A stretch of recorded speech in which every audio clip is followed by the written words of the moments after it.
Hi, and welcome to another episode of Hot Takes with me, the Silver Fox. We're going to have a look here in this video about the waiting time problem. It's a rich miasma, if you like, of problems that have led to one of the worst waiting time slumps, they're calling it, in memory. It is absolutely appalling. It's undoubtedly down to the SNP's mismanagement, underfunding and lack of resourcing in the NHS. And of course their micromanagement, where they need 58 reports of that and 38 colours of that, because they just can't let hospitals get on and actually do the job. So I'll take a quick look at this, but I will say, and I'll tell you the story in a moment, that not everything in the NHS is bad, but the waiting times are bad, but that is systemic. It's not the staff. Might be lack of staff, but again, that's down to the SNP. Here goes.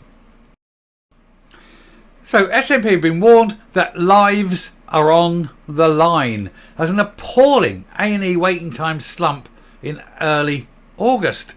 4 hours is your limit, and after that it's considered a fail. And the Scottish Government's target of seeing 95% of patients in accident and emergency departments within 4 hours has not been achieved since July 2020. And I did a video, it was 2 days ago now, and it was about the fact that they had the highest deaths in A&E on record since records began in the last year. More people died in A&E, not just died because they come in and they're in a bad way, but died after sitting in A&E for 4 hours and then died. Record numbers. So again, people are dying under their watch. Scotland's accident emergency waiting time performance slumped again in early August, with just 66.5% of those who attended emergency departments being admitted, transferred or discharged within 4 hours. Now, it's supposed to be 95%, and it's which is 19/20th, and it's 2/3. 66% is just not even. It's not even 2/3. It's 66.5%. It should be 66.6 is 2/3. So it's not even 2/3 of its target. The latest weekly target figure is down from 69% the previous week and remains miles off the Scottish Government target of 95%. And they can't blame COVID for this. Public Health Scotland's data also gave performance figures for all A&E sites during the month of June.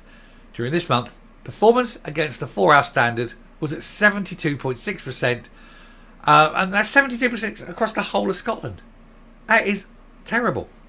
A total of 137,183 unplanned attendances in A&E. For the week ending August the 6th, there were 25,125 unplanned attendances. I don't know how can you have a planned attendance at an accident and emergency? Oh, I'll just book it in. I'm going to have an accident at 3 o'clock this afternoon. It's weird, isn't it? The figures were branded as appalling by the Scottish Conservatives, and the Shadow Health Secretary Sandesh Gillane said the data was a damning reflection of the SNP's shambolic mismanagement of our NHS. And even at the height of the summer period, waiting times are worsening. It's the time you should have the fewest. Summer's the time you should have the fewest A&E admissions. Winter, you see, you have wet roads, car accidents, there's ice, there's snow, things like that. That's when you have the most accidents. Summer, you shouldn't be having accidents like this in summer. And so therefore it should be lower times. Despite the best efforts of my dedicated colleagues on the front line, patients are still facing intolerable delays at A&E. Thousands are waiting over 8 hours to be seen, while hundreds are suffering scandalous waits of half a day or more.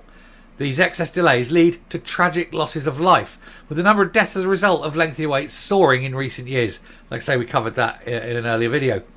If the SNP cannot get a grip of this NHS crisis in the summer, then staff and patients are facing another terrifying winter. And there's Michael Matheson. The man, again, has to wear the old tartan tie to remind him, that he's Scottish or something. I don't know. He is the latest failure in the health brief. They do seem to have a whole string of them. There was him, Jenny Gilruth, Humza, Jean Freeman. You couldn't name one of them that can do their job, can you? Anyway, failing Health Secretary Michael Matheson must ditch Hamza Yousaf's flimsy NHS recovery plan and instead follow the Scottish Conservatives' vision for a modern, efficient and local health service, he said.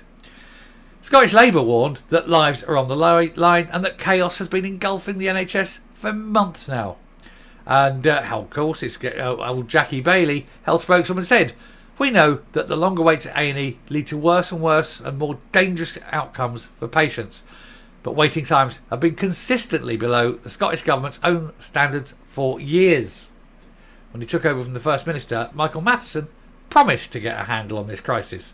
Yet he seems content with the status quo, while patients and staff have seen absolutely no progress. Actually, they have seen progress. It's getting worse. It's not the sort of progress you want. Waiting times are going up. Patients seen per hour going down. It is not good enough. And it can be easily cured. All you need to do is add doctors, add nurses. And there's no excuse not to. It's not as if you don't have the money. You're spending money left, right and centre on shit that you don't need to.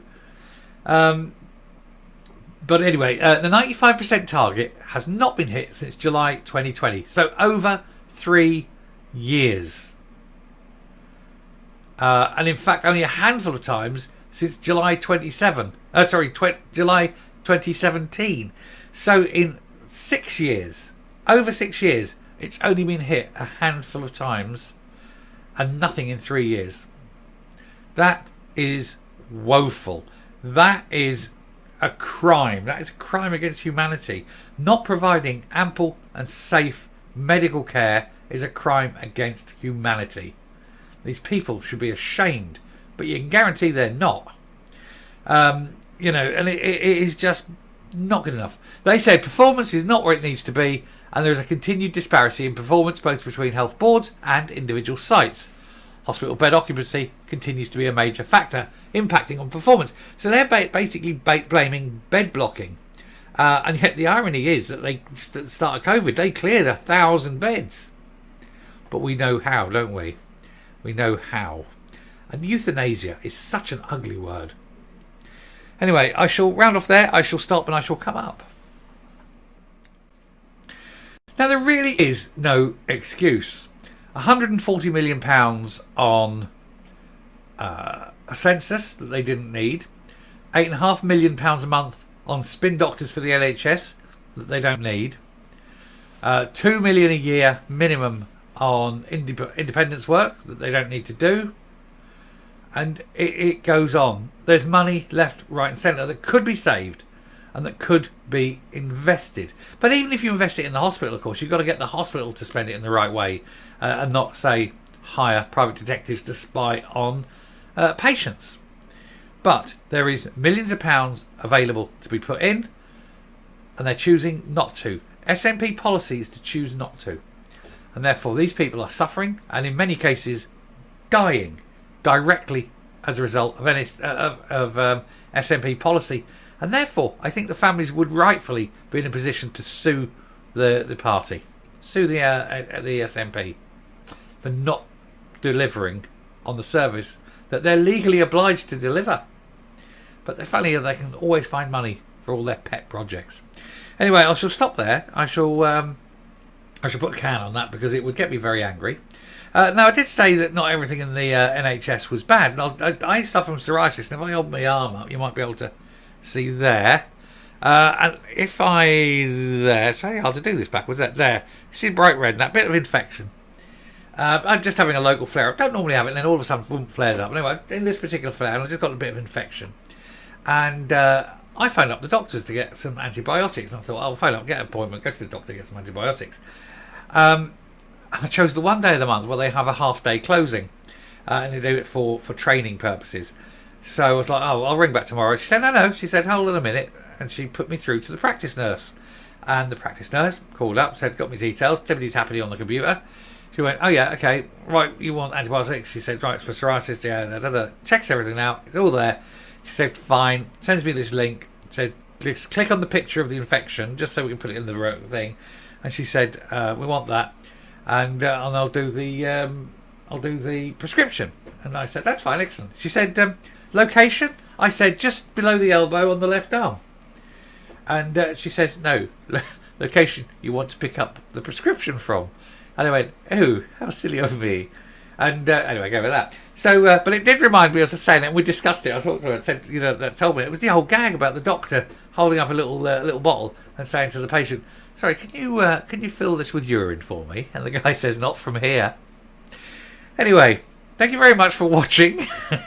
I hope you've enjoyed this video, and if you have, I hope I've earned a subscription. And if that's the case, please hit the subscribe button, ring the bell, leave a like, leave a comment. Please share the video. And until next time, stay safe, stay well, and if you can, try and fill the jar from here. Bye.